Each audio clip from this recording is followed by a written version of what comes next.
ഒരുപാട് പേര് എന്നോട് ചോദിച്ചിട്ടുള്ള ഒരു സംശയമാണ്, ഞാൻ നടക്കുന്ന സമയത്ത് എൻ്റെ മുട്ടിലും ആംഗിൾ ജോയിൻറ്റിലും നിന്നൊക്കെ ശബ്ദം കേൾക്കും. പക്ഷേ ഇതുകൊണ്ട് എനിക്ക് വേദനയോ മറ്റു ബുദ്ധിമുട്ടുകളോ ഒന്നുമില്ല.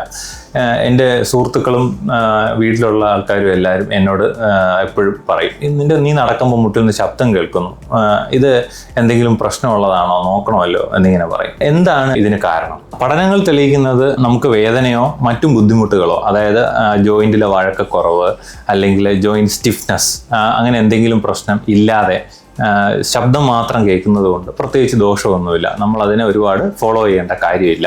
ഈ ശബ്ദത്തോടു കൂടി വേദനയോ അല്ലെങ്കിൽ ജോയിൻറ്റിലെ ഇൻസ്റ്റബിലിറ്റി, അതായത് ജോയിൻറ്റിൽ ഇല്ലാത്ത അനക്കം തോന്നുക, അങ്ങനെ എന്തെങ്കിലും പ്രശ്നം തോന്നുന്നുണ്ടെങ്കിൽ നമ്മൾ ഈ ശബ്ദത്തിൻ്റെ അല്ലെങ്കിൽ ഈ പ്രശ്നത്തിൻ്റെ കാരണം കണ്ടുപിടിക്കേണ്ടതാണ്.